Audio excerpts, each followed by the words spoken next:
अस्सलाम वालेकुम नाजरीन, मैं हूं अब्दुल मन्नान, क्लिनिकल साइकोलॉजिस्ट। हम बात कर रहे थे इंसोम्निया की। हमने देखा था कि इंसोम्निया दो तरह का होता है, एक क्रोनिक और एक अक्यूट। क्रोनिक थोड़ा सा ज़्यादा होता है, यानी 1-2 मंथ से ज़्यादा अगर नींद का इशू रहे तो उसे क्रोनिक कैटेगरी में कंसीडर करेंगे। और अक्यूट होता है अगर 1 मंथ तक किसी भी वजह से आपको नींद का इशू है तो उसे अक्यूट इंसोम्निया डायग्नोज करेंगे। Insomnia in children and teens, आमतौर पे बच्चों में और नौजवानों में भी इंसोम्निया की शिकायत होती है, लेकिन ज़्यादातर ये शिकायत सिर्फ इस वजह से होती है कि इन्होंने अपना बॉडी क्लॉक जो है वो डिसरप्ट कर लिया होता है, यानी इनके सोने जागने के पैटर्न्स जो हैं वो गलत सेट हो जाते हैं। ये जल्दी बेड पर नहीं जाते, जल्दी नहीं सोते, तो इस तरह से फिर ये सुबह लेट उठते हैं और इसके साइकिल में वो चले जाते हैं।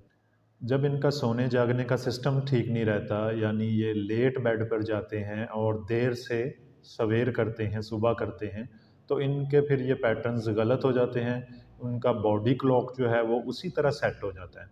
अगर कोई भी चीज़ हम 21 डेज़ लगातार परसिस्टेंटली करेंगे तो वो हमारी हैबिट बन जाएगी, और अगर 90 डेज़ हम उस चीज़ पे कारबंद रहें तो वो हमारे लाइफस्टाइल का हिस्सा बन जाता है।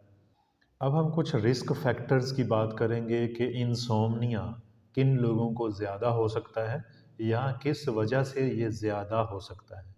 अगर आप खातून हैं तो आपको इंसोम्निया की शिकायत मर्दों की निस्बत ज़्यादा हो सकती है। आपकी हार्मोनल चेंजेस, आपका पीरियड साइकिल जो है उसमें किसी भी किस्म की अगर कोई रद्दोबदल या चेंज आएगी तो आपके मूड स्विंग होंगे, और आपके इस मूड स्विंग होने से आपकी नींद मुतासर हो सकती है।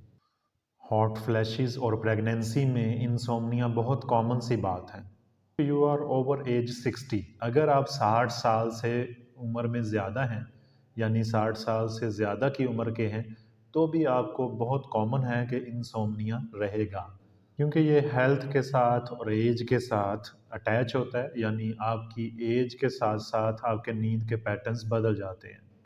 If you have a mental health disorder और जनरल मेडिकल कंडीशंस, तो भी आप इफ़ेक्ट होंगे, आपको इंसोम्निया या नींद का इशू हो सकता है। यानी आप डिप्रेशन का शिकार हैं, या आपको एंजाइटी रहती है, या किसी भी किस्म का आपको कोई साइकोलॉजिकल इशू है, तो आप में बहुत कॉमन है कि नींद का भी इशू होगा। किसी भी तरह की फ़िज़िकल हेल्थ कंडीशंस भी आपकी नींद को मुतासर कर सकती हैं। If you are under a lot of stress, अगर आपने किसी भी इवेंट की, किसी भी लाइफ सिनेरियोज की टेंशन और स्ट्रेस ले रखी है, तो ये भी इंसोम्निया का बायस बन सकता है। अगर आप अभी के वक्त में स्ट्रेसफुल इवेंट से गुजर रहे हैं तो आपको टेम्पोरेरीली एक इंसोम्निया की एपिसोड आ सकती है, जो कि अक्यूट होगी। 1-2 मंथ आपकी नींद डिस्टर्ब रहेगी, बाद में आप ठीक हो जाएंगे। और अगर आपने लाइफ लॉन्ग टेंशन्स और स्ट्रेस पाल रखी हैं तो फिर आपको क्रॉनिक इंसोम्निया होने के चांसेस ज़्यादा रहते हैं। आप अगर इंसोम्निया से जान छुड़वाना चाहते हैं तो आपको फिर अपना ट्रीटमेंट लेना होगा, साइकोथेरेपी से गुजरना होगा, देखना होगा कि कौन से स्ट्रेसफुल इवेंट्स हैं, कौन से ट्रिगरिंग फैक्टर्स हैं जो आपके इंसोम्निया का बायस बन रहे हैं। उनको रिज़ॉल्व करेंगे आप, उनकी समझ बूझ लेंगे, उनका कैथारसिस कर लेंगे, तो फिर आपका इंसोम्निया भी ख़त्म हो जाएगा।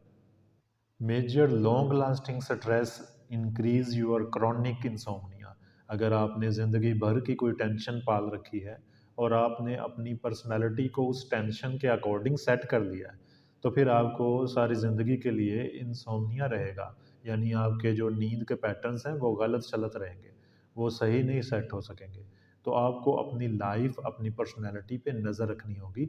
अपनी पर्सनैलिटी में जो चीज़ें डिसरप्शन का शिकार करती हैं आपको, जो डिस्टॉर्शंस हैं आपकी पर्सनैलिटी में, उसको आप अगर सीख लें, उसको सेट कर लें, अपने बिलीफ सिस्टम में, सोच में तब्दीली ले आएँ, तो आपका इंसोम्निया बेहतर हो सकता है। If you don't have a regular schedule, यानी आपकी जॉब ऐसी है कि शिफ्ट चेंज होती है, कभी आपने नाइट ड्यूटी करनी है, कभी आपने सुबह जॉब के लिए जाना है, तो फिर भी आपको इंसोम्निया रह सकता है। ये वो रिस्क फैक्टर हैं जिनकी वजह से इंसोम्निया पैदा हो सकता है। अब हम तज़किरा करेंगे कुछ कॉम्प्लिकेशंस का कि इंसोम्निया के बायस आप किस तरह मुतासर हो सकते हैं। आपकी नींद, आपकी भूख, ये सारा चीज़ें अटैच होती हैं।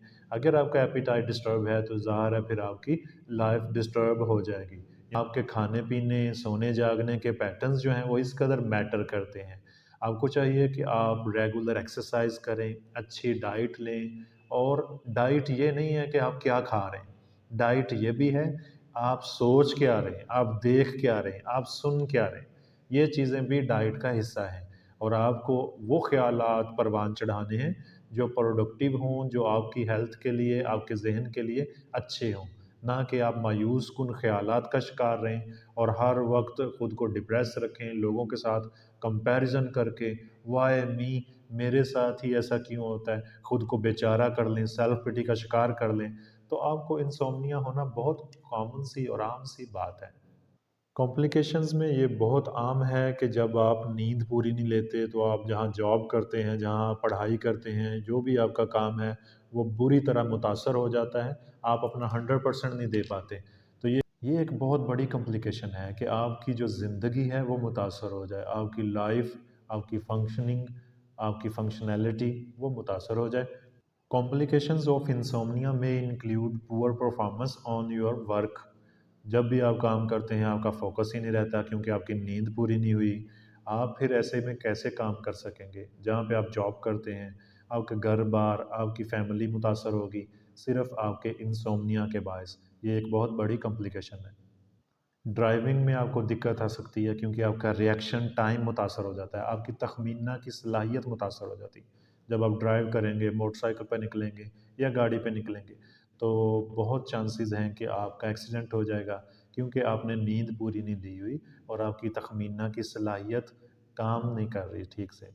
बहुत सी चीज़ें, बहुत से ऐसे मसाइल जो ज़हनी होते हैं, वो आपको आना शुरू हो जाएँगे। अगर आपकी नींद पूरी नहीं है, तो आपको डिप्रेशन और एंग्ज़ायटी की सिम्पटम्स आना शुरू हो जाएँगे। ये इंटरलिंक है।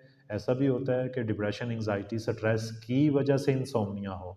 ऐसा भी होता है कि इंसोम्निया की वजह से आपका डिप्रेशन पीक पकड़ ले या कोई भी फ़िज़िकल आपको मसाइल हैं, हेल्थ इश्यूज़ हैं, उनके बायस भी आपको इंसोम्निया हो सकता है। कुछ लोगों को लाइफ लॉन्ग हेल्थ इश्यूज़ होते हैं, कोई बीमारी होती है, उसकी वजह से भी उनके जो स्लीपिंग पैटर्न्स हैं वो डिस्टर्ब रहते हैं। अब हम प्रिवेंशन की बात करेंगे कि कौन सी चीज़ें हैं जिस पे अमल करके हम अपने इंसोम्निया या नींद के पैटर्न्स को बेहतर कर सकते हैं।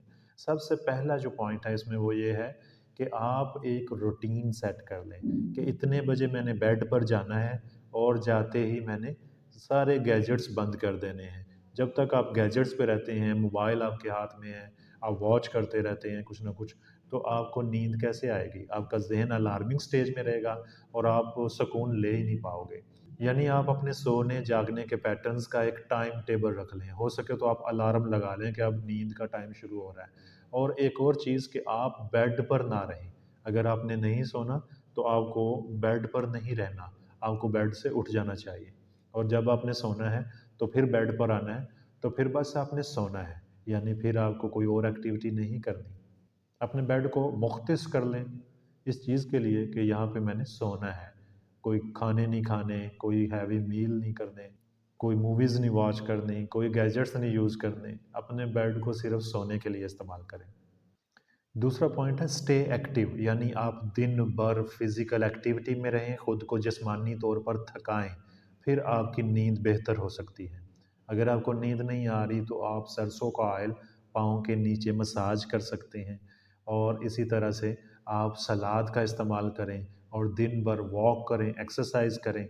इसकी वजह से भी आपकी नींद पुरसकून हो सकती है। जायज़ा लें कि कोई ऐसी मेडिकेशंस तो नहीं आप इस्तेमाल कर रहे जिसकी वजह से आपके नींद के पैटर्न्स डिस्टर्ब हो रहे हैं और दिन में सोना बंद करें। दिन में जो हम थोड़ी-सी आँख लगा लेते हैं, रेस्ट कर लेते हैं, उसके बायस भी हमारी रात की नींद डिस्टर्ब होती है। ये चीज़ भी याद रहे कि आपने बेड पर जाने से पहले 4 घंटे ऐसे कोई हैवी खाने नहीं खाने, कोई तेज़ाबी खाने नहीं खाने। आपको सादा ग़िज़ा लेनी है, डिनर में हमेशा सादा ग़िज़ा इस्तेमाल करें और कोशिश करें कि सोने से 4 घंटे पहले आप कुछ न कुछ खा सकें। मेक योर बेडरूम कंफर्टेबल, आपका जो बेड है वो कंफर्टेबल होना चाहिए। वहाँ के आपके पर्दे, वहाँ के कलर, वहाँ किस तरफ आपका बेड लगा हुआ है, वहाँ थोड़ा-सा आपको सफाई-सुथराई करने की ज़रूरत है। ये चीज़ें भी हमारी नींद को, हमारे आराम को बेआराम कर सकती हैं। इनका भी ख़ास ख़्याल रखना चाहिए। अगर आप बहुत परेशान हैं और आपको कई दिन से नींद नहीं आई, तो आपको सोने से पहले फिर एक बाथ लेना चाहिए, गर्म पानी से शावर लेना चाहिए, जिसकी वजह से आपको पुरसकून नींद आ सकेगी। बेड पर जाने से पहले आपको चाहिए कि आप अपने दाँत ब्रश कर लें, मसवाक हो सके तो मसवाक करें। इससे भी आपका माइंड रिलैक्स होता है और आप पुरसकून नींद ले पाते हैं।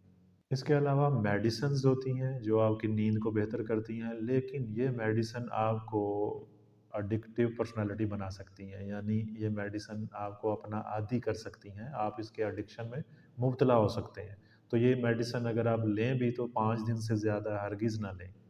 और इसके अलावा साइकोथेरेपी की टेक्निक्स हैं जैसे कि सीबीटी, कॉग्निटिव बिहेवियर थेरेपी है, आपके बिहेवियर्स को मॉडिफाई करती है, ये बहुत कारआमद है। इसमें एक टेक्निक होती है ईआरपी, ये इंतहाई कारआमद है।